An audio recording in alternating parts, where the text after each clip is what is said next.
ಉತ್ತಮವಾಗಿ ಎಂಬುದಾಗಿ ನಿರ್ಣಯಿಸ್ತಾರೆ. ಎಲ್ಲ ಇದೇ ರೀತಿಯಾಗಿ ಯಜ್ಞಗೂ ಯಾಗಾದಿಗಳಿಗೆ ದರ್ಬೆ ಎಲ್ಲ ರೀತಿಯಾದಂತಹ ಮಂಗಳ ದ್ರವ್ಯಗಳು ಎಲ್ಲ ಬರ್ತಾರೆ. ಯಜ್ಞಗಳನ್ನ ಪ್ರಾರಂಭ ಮಾಡ್ತಾರೆ. ಕೊನೆಯಲ್ಲಿ ಯಜ್ಞಕ್ಕೆ ಆ ಯಜ್ಞದ ಹವಿಸ್ಸನ್ನು ಯಾರಿಗೆ ಕೊಡಬೇಕು ಎಂಬುದಾಗಿ ಪ್ರಶ್ನೆ ಉದ್ಭವ ಆಗ್ತದೆ. ನಾವೊಂದು ವ್ರತವನ್ನ ಮಾಡಿದಾಗ, ಒಂದು ಪೂಜೆಯನ್ನು ಮಾಡಿದಾಗ ಯಾರೋ ಒಬ್ರಿಗೆ ಹವಿಸ್ಸನ್ನು ಒಪ್ಪಿಸಬೇಕು. ಈಗ ಕಲ್ಯಾಣೋತ್ಸವ ಮಾಡುತ್ತಿದ್ದೇವೆ ರಾಮಚಂದ್ರನಿಗೆ, ಎಲ್ಲವೂ ಸಹ ರಾಮಚಂದ್ರ ಅರ್ಪಣ ವಸ್ತು ಎಂಬುದಾದಂತಹ ನಾವು. ಅದೇ ರೀತಿ ಯಜ್ಞಗಳ ಯಾಗಾಳದಲ್ಲಿ ಹವಿಸ್ಸನ್ನ ಯಾರಿಗೆ ಕೊಡಬೇಕು ಎಂಬುದಾಗಿ ಆಲೋಚನೆ ಮಾಡಿದಾಗ ಅವರವರಲ್ಲಿಯೇ ಗೊಂದಲ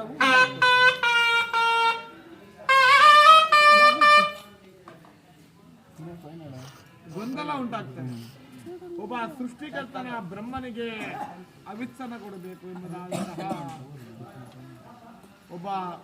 ಒಂದು ಗುಂಪಿನ ನಿರ್ಧಾರ, ಇನ್ನೊಂದು ಗುಂಪಿನವರಿಗೆ ಲಯಕರ್ತ ಪರಮೇಶ್ವರನಿಗೆ ಈಶ್ವರನಿಗೆ ಕೊಡಬೇಕು ಎಂಬುದಾದಂತಹ ನಿರ್ಧಾರ, ಸ್ಥಿತಿಕರ್ತ ಮಹಾವಿಷ್ಣುವಿಗೆ ಕೊಡಬೇಕೆಂಬುದಂತಹ ಒಂದು ನಿರ್ಧಾರವನ್ನ, ಮೂರು ರೀತಿಯ ನಿರ್ಧಾರವು ಒಂದು ಸಭೆಯಲ್ಲಿ ಇರ್ತದೆ.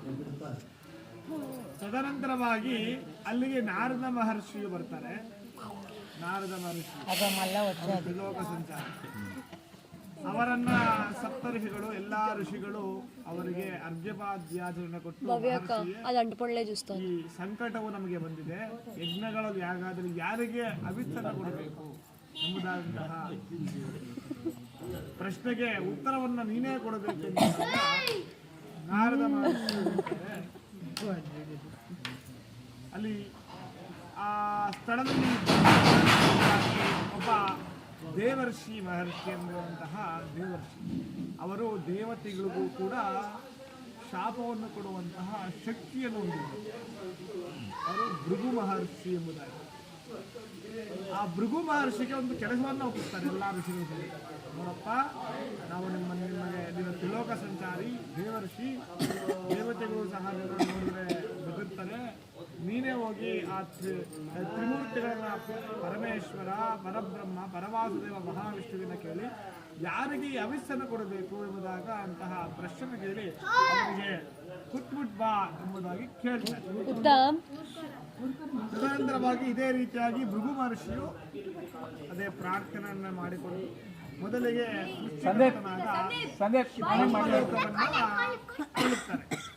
ಅಲ್ಲಿ ಬ್ರಹ್ಮರು ಹೇಗಿರ್ತಾರೆ,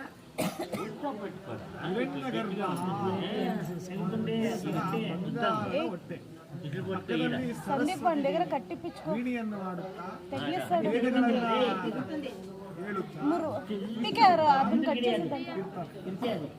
ಭೃಗು ಮಹರ್ಷಿ ಬಂದಾಗ ಬ್ರಹ್ಮ ಏನು ನೋಡುವುದಿಲ್ಲ, ಅವರಿಗೆ ಮಾತನಾಡಿಸಿದರಿಯೇ ಸುಮ್ಮನೆ ಇರ್ತಾರೆ. ಅಲ್ಲಿ ಭೃಗು ಮಹರ್ಷಿಗೆ ಇಲ್ಲಿ ನಮ್ಮ ಕೆಲಸ ಆಗುವುದಿಲ್ಲ ಎಂಬುದಾಗಿ ಯೋಚಿಸಿ ತದನಂತರವಾಗಿ ಪಕ್ಕದಲ್ಲಿಯೇ ಅಂದಾಗ ಪರಮೇಶ್ವರನ ಕೈಲಾಸ ಪರ್ವತವು ಅಲ್ಲಿಗೆ ಪರಮೇಶ್ವರನ ಅಲ್ಲಿ ನದಿ ಭೃಂಗಿ ಎಂಬುದಂತ ಎಲ್ಲ ಯಕ್ಷಗಣ ರಕ್ಷಗಣಗಳು ನೃತ್ಯದಿಂದ ಪಾರ್ವತಿ ಪರಮೇಶ್ವರದ ನೃತ್ಯ ತಾಂಡವವನ್ನ, ನೃತ್ಯ ವಿಲಾಸವನ್ನ ಮಾಡ್ತಾ ಇರ್ತಾರೆ. ಆಗ ಭೃಗು ಮಹರ್ಷಿಯು ಪರಮೇಶ್ವರನಿಗೆ ಸಹ ಪ್ರಾರ್ಥನೆ ಮಾಡಿ, ಈ ರೀತಿಯಾದ ಸಂಕಟ ಇದೆ, ಲೋಕರಕ್ಷಕ ಬಂದು ನಮ್ಮನ್ನು ಕಾಪಾಡು, ಯಾರಿಗೆ ಹವಿಸ್ಸನ್ನು ಕೊಡಬೇಕು ಎಂಬುದನ್ನು ಪ್ರಶ್ನೆ ಮಾಡಿದಾಗ ಪಾರ್ವತಿ ಪರಮೇಶ್ವರದ ಉತ್ತರವನ್ನು ಕೊಡುವುದಿಲ್ಲ. ತದನಂತರ ಉಳಿದಿರು ಒಂದೇ ಲೋಕ, ವೈಕುಂಠ ಲೋಕ.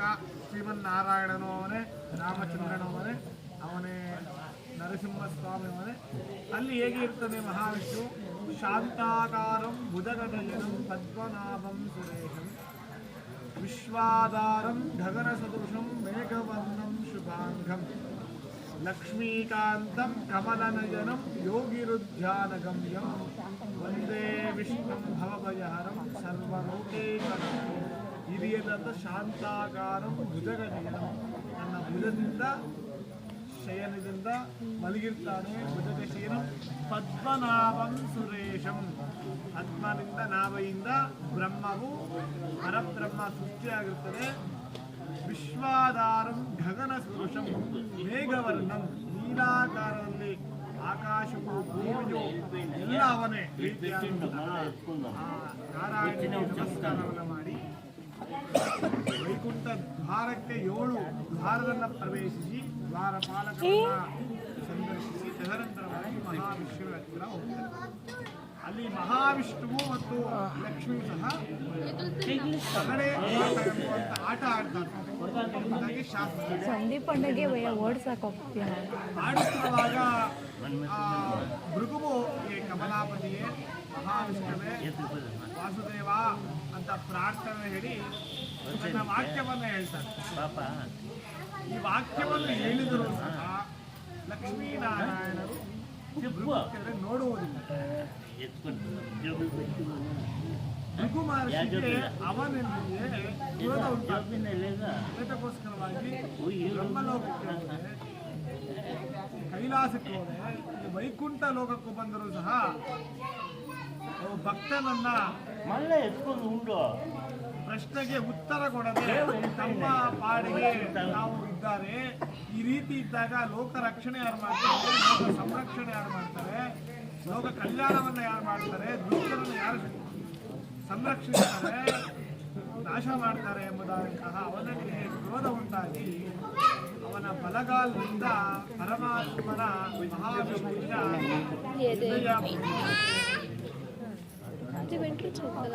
ಹೃದಯ ಭಾಗಕ್ಕೆ ಯಾರ ಹೃದಯ ಭಾಗಕ್ಕೆ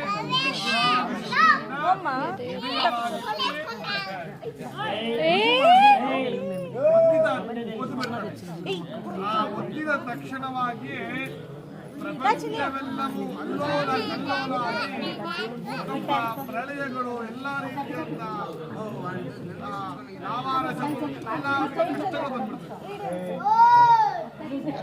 ತಕ್ಷಣವಾಗಿ ಮಹಾವಿಷ್ಣುವು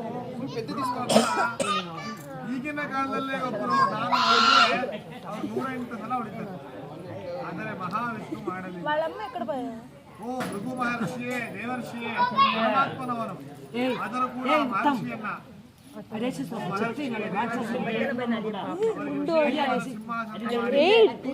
ಕುಳ್ಳರಿಸಿ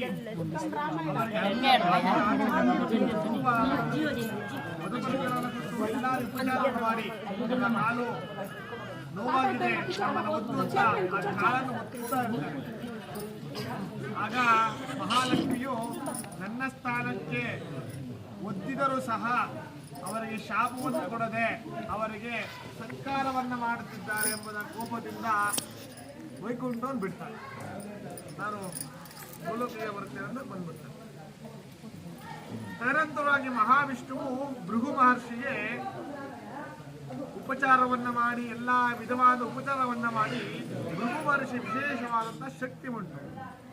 ಅವರ ಬಲಗಾಲಿನಲ್ಲಿ ಒಂದು ಕಣ್ಣು ಉಂಟು. ಆ ಕಣ್ಣಿನ ಹೆಸರು ಜ್ಞಾನ ಚಕ್ಷು. ಸಂಸ್ಕೃತದ ಭಾಷೆ. ಜ್ಞಾನ ಎಂಬುದಾಗಿ ವಿದ್ಯೆ, ಚಕ್ಷು ಎಂಬುದಾಗಿ ಕಣ್ಣು. ಅವನ ವಿದ್ಯೆ ಎಲ್ಲವೂ ಅಲ್ಲೇ ಅಡಗಿತ್ತು. ಆ ಕಣ್ಣನ್ನ ಮಹಾವಿಷ್ಣುವು ಒಂದು ಸಲ ತಿರುಚಿ ಬಿಡ್ತಾನೆ. ಆ ತಕ್ಷಣವೇ ಆ ಭೃಗುವಿಗೆ ಜ್ಞಾನೋದಯ ಆಗ್ತದೆ. ನಾನು ಮಾಡಿರುವುದು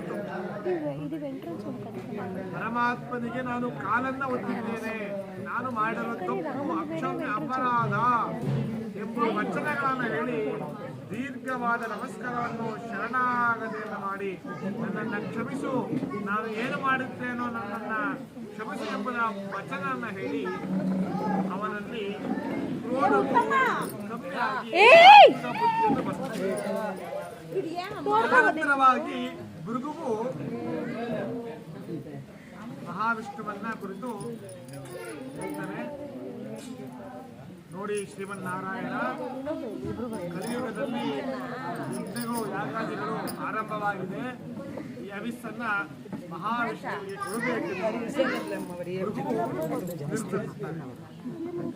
ತದನಂತರ ಭೃಗುವು ದೀರ್ಘವಾದ ನಮಸ್ಕಾರ ಮಾಡಿ ಭೂಲೋಕಕ್ಕೆ ಬರ್ತಾರೆ. ಇಲ್ಲಿಗೆ ಒಂದು ಪಾಠ ಆಯ್ತು. ಈಗ ವೈಕುಂಠದಲ್ಲಿ ಯಾರಿದ್ದಾರೆ? ವಿಷ್ಣು ಒಬ್ಬನೇ.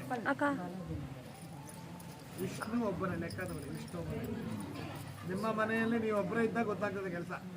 ನೀವೇ ಬಟ್ಟೆ ಒಗಿಬೇಕು, ನೀವೇ ಪಾತ್ರೆ ತೊಳಿಬೇಕು, ನೀವೇ ಅಡುಗೆ ಮಾಡಬೇಕು, ನೀವೇ ಆಫೀಸ್ಗೆ ಹೋಗ್ಬೇಕು, ನೀವೇ ಎಲ್ಲ ಮಾಡಬೇಕು. ಅದೇ ರೀತಿ ಮಹಾವಿಷ್ಣುವು ಸಹ ಅವನಲ್ಲಿ ವಿರಕ್ತಿ, ಶ್ರೀ ಎಂಬುದಿದ್ದಾಗ ವಿರಕ್ತಿ ಇರುತ್ತದೆ. ಶ್ರೀ ಇಲ್ಲದಿದ್ದರೆ ವಿರಕ್ತಿ ಒಂದಾಗ್ತದೆ, ಜಡತ್ವ, ಕೆಲಸ ಮಾಡಕ್ಕೆ ಆಗಕ್ಕಿಲ್ಲ ಮಹಾವಿಷ್ಣುವಿಗೆ. ಒಂದು ಕಡೆ ಕೂತಾಗ ಅದೇ ತರ ಕೂತಿರ್ತಾನೆ, ಏನೋ ಯೋಚನೆ, ಲಕ್ಷ್ಮಿ ಇಲ್ಲ, ಲಕ್ಷ್ಮಿ ಇದ್ದರೆ ತಾನೇ ಎಲ್ಲದಕ್ಕೂ ಈಕ್ವಲ್. ಇದೇ ರೀತಿಯಾಗಿ ದೇವತೆಗಳೆಲ್ಲರೂ ಆಲೋಚನೆ ಮಾಡ್ತಾರೆ. ಈಗ ಈ ರೀತಿಯಾಗಿ ಮಹಾವಿಷ್ಣು ಇದ್ದರೆ ಲೋಕರಕ್ಷಣೆ ಹೇಗೆ, ಲೋಕಕ್ಷೇಮ ಹೇಗೆ, ರಾಜನೇ ಆಗಿದ್ದಾಗ ಪ್ರಜೆಗಳು ಹೆಂಗೆ, ಈ ರೀತಿಯಾದಂಥ ಯೋಚನೆ ಮಾಡಿ ದೇವತೆಗಳೆಲ್ಲರೂ ಸೇರಿ ಮಹಾವಿಷ್ಣುವಿನ ಪ್ರಾರ್ಥನೆ ಹೋಗ್ತಾರೆ. ಆಗ ಮಹಾವಿಷ್ಣು ಹೇಳ್ತಾನೆ, ಲಕ್ಷ್ಮಿ ಇಲ್ಲಪ್ಪ, ನಾನು ಏನು ಮಾಡಲಿ, ನಾನು ವರ ಕೊಡ್ಬೇಕಾದ್ರೆ ಲಕ್ಷ್ಮಿ ಇರ್ಬೇಕು, ನನಗೆ ಪರಿಪೂರ್ಣ ಅವತಾರ ಲಕ್ಷ್ಮಿ ಇದ್ರೇ. ಅದಕ್ಕೋಸ್ಕರವಾಗಿ ನಾನು ಭೂಲೋಕದಲ್ಲಿ ಜನ್ಮಿಸ್ತೀನಿ, ಅಲ್ಲಿ ಪದ್ಮಾವತಿ ಎಂಬ ಕನ್ಯೆಯು ಜನ್ಮಿಸ್ತಾಳೆ, ಅವರಿಗೆ ನಮಗೆ ಮದುವೆ ಮಾಡಿಕೊಡಿ ಅಂತೇಳಿ ಕಳಿಸ್ತಾರೆ. ಯಾರು? ಮಹಾವಿಷ್ಣು. ಇಲ್ಲೊಂದು ಶ್ಲೋಕ ಬರುತ್ತೆ, ವೈಕುಂಠ ವಿರಕ್ತಾಯ ಸ್ವಾಮಿ ಪುಷ್ಕರಿಣಿ ಕಥೆ. ಇದರ ಅರ್ಥವನ್ನ ಕೊನೆಯಲ್ಲಿ ಇರ್ತೀನಿ. ಈಗ ಮಹಾವಿಷ್ಣುವನು ಭೂಲೋಕಕ್ಕೆ ಕಲಿಯುಗದಲ್ಲಿ ಬಂದಿದ್ದಾರೆ. ಬಂದು ತನ್ನ ಮಾನವ ರೂಪದಲ್ಲಿ ಒಂದು ಅವತಾರವನ್ನು ಮಾಡಿದ್ದಾರೆ. ಆಕಾಶರಾಜ ಎಂಬ ರಾಜನಿಗೆ ಪದ್ಮಾವತಿ ಎಂಬುವಂತಹ ಕನ್ಯೆ. ಆಕಾಶರಾಜ ಮಹಾವಿಷ್ಣುವು ಮಾನವ ರೂಪಿಯಾಗಿ ತಪಸ್ಸನ್ನು ಮಾಡ್ತಾರೆ. ಅಲ್ಲಿ ದೇವತೆಗಳೆಲ್ಲರೂ ಸಹ ಇವನೇ ಮಹಾವಿಷ್ಣು ಎಂಬುದಾಗಿ ದೃಢಪಡಿಸಿ ಆಕಾಶರಾಜರ ಅರಮನೆಗೆ ಹೋಗಿ ಹೆಣ್ಣನ್ನೇ ಕೇಳಲು ಬರ್ತಾರೆ. ಈಗ ಒಂದು ಕಲಿಯುಗದಲ್ಲಿ ಈಗಿನ ಜನರೇಷನ್ ಕಮ್ಮಿ ಆಗಿದೆ. ಆಗಿನ ಕಾಲದಲ್ಲಿ ಹೆಣ್ಣಿನ ಕಡೆಯವರು ಗಂಡಿನ ಕಡೆ ಬರ್ತಿರ್ಲಿಲ್ಲ. ಮದುವೆ ಮಾಡಿಕೊಂಡುವ ಗಂಡ ಅವರ ಮದುವೆ ಮಾಡಿಕೊಡುವ ಹೆಂಡತಿ ಹತ್ರ ಹೋಗಿ ಕೇಳಿಕೊಂಡು ಮದುವೆ ಆಗ್ತಿದ್ದು ಮೊದಲು. ಈಗ ರಿವರ್ಸ್ ಆಗಿದೆ. ಮಹಾವಿಷ್ಣು ಕಡೆಯವರು ಯಾರು? ಮಹಾವಿಷ್ಣು ಕಡೆಯವರು ಸಪ್ತಋಷಿಗಳು, ದೇವತೆಗಳು, ಅವರ ಕಡೆಯವರು ಯಾರಿದ್ದಾರೆ? ಅವ್ರಿಗೆ ಅಪ್ಪ ಆದ್ಮೇಲೆ ಅಪ್ಪ ಇಲ್ಲ, ಅವನೇ ಪರಮಾತ್ಮ. ಎಲ್ಲ ಹೋಗಿ ವಿಚಾರಣೆ ಮಾಡ್ತಾರೆ. ಆಕಾಶರಾಜ ಒಳ್ಳೆಯವರನ್ನ ಮಹಾವಿಷ್ಣುನ ನಮ್ಮ ಮಗಳನ್ನ ಕೊಟ್ಟು ಮಾಡ್ತೀವಿ ಅಂತ ಆಶ್ವಾಸ ಕೊಟ್ಬಿಡ್ತಾನೆ. ಆದ್ರೆ ಅವತ್ತು ರಾತ್ರಿ ಊಟ ಎಲ್ಲ ಮಾಡ್ತಾರೆ. ಗೊತ್ತಲ್ವಾ ಆಕಾಶರಾಜ ಹೆಂಡತಿಗೆ, ಹಿಂಗೆ ನಮ್ಮ ಮಗಳಿಗೆ ಮಾಡ್ಕೊಂಡು ಯುಗ ಬಂದಿದ್ದ ಮಹಾವಿಷ್ಣು ಅಂತ, ಮಹಾವಿಷ್ಣು ಸ್ವರೂಪನಂತೆ ಮದುವೆ ಮಾಡಿಕೊಟ್ಬಿಡೋಣ ಅಂತ ಹೇಳ್ತಾರೆ. ಅವಾಗ ಅವರ ಆಕಾಶರ ಒಪ್ಪೋದಿಲ್ಲ. ನೀವು ಹೇಗೆ ಒಪ್ಪಿದ್ದೀರಿ? ಅವನ ಕುಲ ಯಾವುದು, ಅವನ ಧರ್ಮ ಯಾವುದು, ಅವನು ವಿದ್ಯಾಭ್ಯಾಸ ಎಷ್ಟು, ಅವನ ಆಸ್ತಿ ಎಷ್ಟು, ಅವನು ಯಾರು ಅಂತ ತಿಳಿದ ನೀವು ಯಾಕೆ ಮಾತು ಕೊಡ್ತೀರಿ ಅಂತ ಕೇಳ್ತಾರೆ. ಆಗ ಅವ ಆಲೋಚನೆ ಮಾಡ್ತಾರೆ. ಒಬ್ಬ ತಂದೆ ಮದುವೆ ಆಗಿದಷ್ಟು ತದಾಸ್ತು ಅಂತಾನೆ, ಅದೇ ರೀತಿಯಾಗಿ ಅವನು ಮುಂದೆ ಆಲೋಚನೆ ಮಾಡ್ತಾನೆ. ಯಾವ ರೀತಿ ಮಗಳನ್ನ ಕೊಟ್ಟಾಗ ಹೇಗಿರ್ತಾಳೆ, ಹೇಗೆ ಅಂತ ಅವಳ ಯೋಚನೆ. ಮತ್ತೆ ಆ ದೇವತೆಗಳೆಲ್ಲ ಹೋಗ್ತಾರೆ. ದೇವತೆಗಳು ಬಂದು ಆಕಾಶರಾಜ, ಸಮುದ್ರ ರಾಜ ಒಬ್ಬರೇ ಸಮುದ್ರ ಮುಂದೆ ನಿಂತ್ಕೊಳ್ತಾರೆ. ಆಗ ಪ್ರಶ್ನೆಗಳು ಕೇಳ್ತಾರೆ ಆ ಕಡೆಯಿಂದ. ನೋಡಪ್ಪ, ಹೌದು ನೀನು ಮಹಾವಿಷ್ಣು ಸ್ವರೂಪನೇ, ನಿಮ್ಮ ಕಡೆ ಹುಡುಗ, ಆದರೆ ದಶಾವತಾರದಲ್ಲಿ ಕೂರ್ಮಾವತಾರದಲ್ಲಿ ಕೂರ್ಮ ಯಾವುದು? ಮತ್ಸ್ಯಾವತಾರ ಮೊದಲಿಗೆ ಎಲ್ಲಿದ್ದ? ಸಮುದ್ರದಿಲ್ಲ. ಮೀನಿನ ಸ್ಮೆಲ್ಲು ನಮ್ಮ ಮಗಳು ಸುಗಂಧವಾಗಿರ್ತಾಳೆ, ಹೇಗೆ ಸಂಸಾರ ಮಾಡ್ತಾಳೆ ನಿರಂತರವಾಗಿ. ಕೂರ್ಮ ಆಮೆ ಗೊತ್ತ ನಿಮ್ಗೆ? ಆಮೆ ಹೇಗಿರ್ತದೆ? ಕೈ ಕಾಲು ಸಣ್ಣ, ಗಟ್ಟಿಯ ಪದಾರ್ಥ. ನಮ್ಮ ಮಗಳು ಮೃದು ಸ್ವಭಾವದ, ಹೇಗೆ ಸಂಸಾರ ಮಾಡ್ತಾ ಅಂತ ಹೇಳ್ತಾರೆ. ತದನಂತರವಾಗಿ ಗೊತ್ತಿದೆ ಎಲ್ಲರಿಗೂ, ನರಸಿಂಹಾವತಾರ. BP ಜಾಸ್ತಿ, 200 ಇರ್ತದೆ, ಕಮ್ಮಿ ಆಗೋದಿಲ್ಲ. ನಮ್ಮ ಮಗಳು ಲೋ BP, ಕೋಪನೇ ಬರಲ್ಲ ಎಷ್ಟು ಹೊಡೆದ್ರು. ಹೆಂಗಪ್ಪ ಸಂಸಾರ ಮಾಡ್ತಾರೆ ಅಂತ ಪ್ರಶ್ನೆ ಕೇಳ್ತಾರೆ. ತದನಂತರವಾಗಿ ವಾಮನಾವತಾರ. ಬ್ರಹ್ಮಚಾರಿ ಶಬ್ದ ಮಾಡ್ಬಿಟ್ಟು ನನ್ನ ಮದುವೆ ಆಗಲ್ಲ ಅಂತ ದಾನವನ್ನು ತಗೊಂಡ ಕೊಟ್ಟುಬಿಟ್ಟ, ಇದೆ ಹೆಂಗೆ ಅಂತ ಕೇಳ್ತಾರೆ. ತದನಂತರವಾಗಿ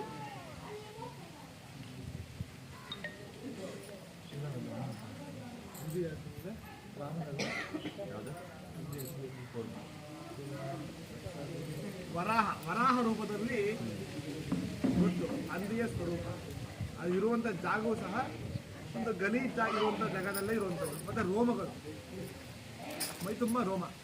ನಮ್ಮ ಮಗಳು ಹೆಂಗಪ್ಪ ಸಂಧಾನ ಮಾಡ್ತಾರೆ ಅಂತ ಹೇಳ್ತಾರೆ. ತದನಂತರ ಪರಶುರಾಮಾವತಾರ. ತನ್ನ ತಂದೆಯ ಮಾತನ್ನು ಕೇಳಿ ತಾಯಿಯನ್ನೇ ಸಮಾನ ಮಾಡ್ತಾರೆ. ಅವರು ಕೊಡ್ಬೇಕ ನಮ್ಮ ಮಗಳನ್ನ ಪ್ರಶ್ನೆ ಕೇಳ್ತಾರೆ. ತದನಂತರವಾಗಿ ರಾಮಾವತಾರದಲ್ಲಿ ಯುದ್ಧ ಮಾಡ್ದ, ವಾಲಿನ ಸಾಯಿಸ್ದ, ಹಾರ ಹಾಕೊಂಡು ಅಂತ ಹೇಳ್ದ. ತದನಂತರ ಕೃಷ್ಣಾವತಾರ ಕೇಳದೆ ಬೇಡ, ಎಲ್ಲರೂ ಹೋಗ್ಬಿಟ್ಟು ಅವ್ನು ಸುಳ್ಳು ಹೇಳ್ತಿದ್ದ, ಕಪಟಿ ನಾಟಕ ಮಾಡ್ದ, ಸುಳ್ಳು ಹೇಳಿ ಯುದ್ಧ ಮಾಡ್ದ, ಈಗ ಸೋಲ್ತ ಅಂತ ಹೇಳ್ತಾರೆ. ಇದೇ ರೀತಿಯಾಗಿ ಎಲ್ಲ ವಿಸ್ತಾರವಾಗಿ ಹೇಳಿ ಕೊನೆಗೆ ದೇವತೆಗಳು ಹೇಳ್ತಾರೆ ಯಾದಕ್ಕೆ ಅವತಾರವನ್ನು ಮಾಡಿದ್ರು ಅಂತ. ಮಹಾವಿಷ್ಣು ಮೊದಲನೇ ಅವತಾರ ಮತ್ಸ್ಯಾವತಾರ. ಯಾಕೆ ಮಾಡ್ದ?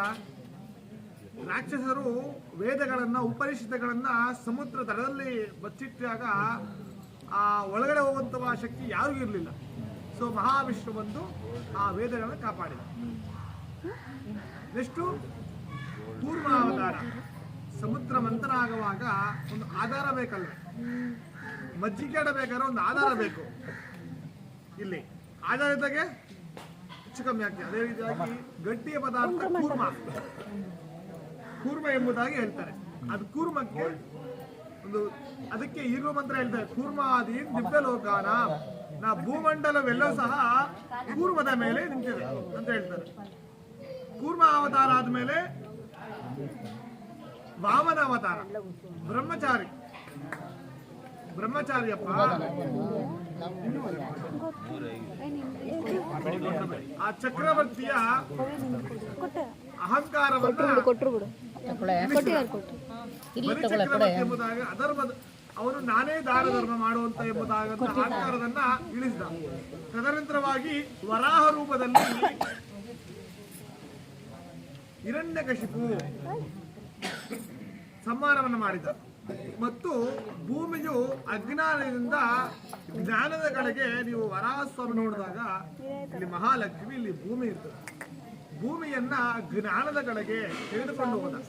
ಎಲ್ಲ ಅಧರ್ಮರಾಗಿದ್ರು, ಆ ಜ್ಞಾನದ ಕಡೆಗೆ ತೆಗೆದುಕೊಂಡು ಹೋದ ಈ ವಾಮನ ಅವತಾರದಲ್ಲಿ.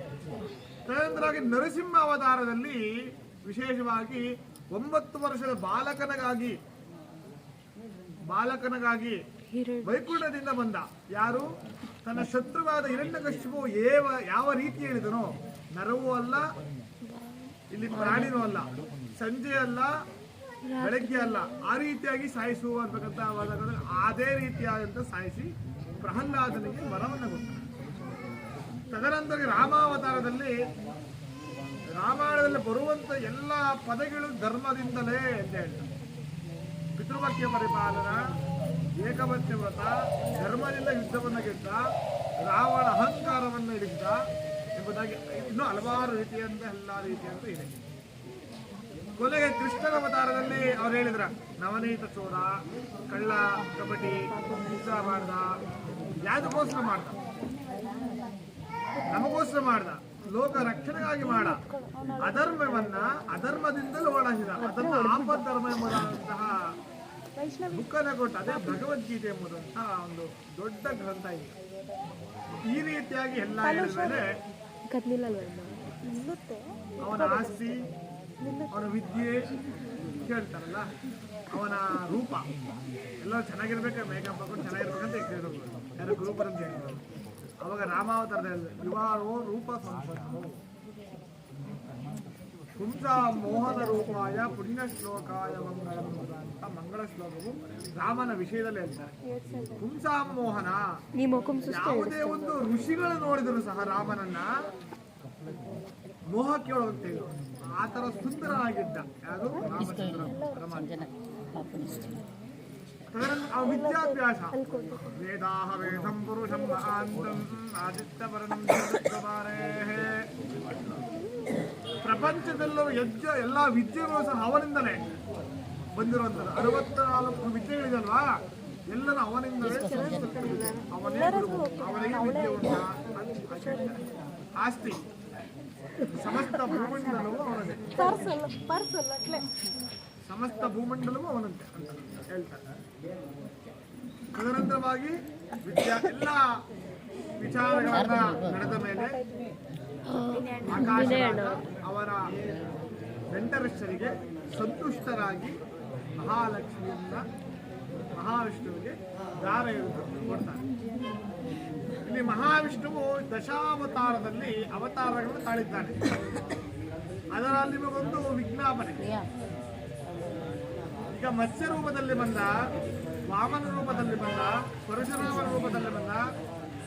ಪರಶುರಾಮದಲ್ಲಿ ಹೇಳಿದ್ದಾರೆ, ಪರಶುರಾಮದಲ್ಲಿ ತನ್ನ ತಾಯಿಯನ್ನು ಸನ್ಮಾನ ಮಾಡಿ ತಂದೆಯನ್ನು ಮತ್ತೆ ಹೇಳ್ತಾರೆ, ನನಗೆ ಮತ್ತೆ ತಾಯಿಯನ್ನು ಕೊಡು ಎಂಬುದಂತಹ ತಾಯಿ ವಾತ್ಸಲ್ಯವನ್ನು. ಎಲ್ಲ ಅವತಾರಗಳಲ್ಲೂ ಸಹ ಒಂದು ವಿಷಯವನ್ನು, ಭಗವಂತನ ವೈಕುಂಠದಲ್ಲಿ ಪರಾಕೃತಿ ಎಂಬುದಂತ ಅವಸ್ಥೆಯಲ್ಲಿರ್ತಾರೆ. ಪರಾಕೃತಿ ನಾವು ಪ್ರಕೃತಿಯ ರೂಪದಲ್ಲಿ ನಮಗೆ ಬಾಯಾರಿಕೆ, ಸೆಕೆ, ಬಿಸಿ, ನೀರು, ಗಾಳಿ, ಹಸಿವು ಎಲ್ಲ, ಗಡ್ಡ, ಸಾವು, ನೋವು, ಜನ್ಮ, ವ್ಯಾಧಿ ಎಲ್ಲವೂ ಉಂಟು. ಆದರೆ ಪರಮಾತ್ಮನಿಗೆ ಅವನು ಕುಬ್ಜನಾಗುವುದು, ಚಿರ ಯುವಕನಾಗುವುದು, 70 ವರ್ಷದ ಯುವಕನು 70 ವರ್ಷ ಯುವಕನಾಗುವುದು, ವೃದ್ಧಾಪ್ಯಕ್ಕೆ ಹೋಗುವುದು, ಆ ರೀತಿಯ ಅವಸ್ಥೆ. ಅವನು ಯಾವ್ದು ಬೇಕೋ ಜನ್ಮ ಆಗುವುದು. ಆದರೆ ಈ ಭೂಮಂಡಲದಲ್ಲಿ ಯಾವುದೇ ರೀತಿ ಅವತಾರವನ್ನು ತಾಳಿದಾಗ ಪ್ರಕೃತಿಯ ವಿರುದ್ಧವಾಗಿ ಅವತಾರವನ್ನು ತಾಳಿದೆ. ಫಾರ್ ಎಕ್ಸಾಂಪಲ್, ಮತ್ಸ್ಯ ರೂಪದಲ್ಲಿ ಬಂದ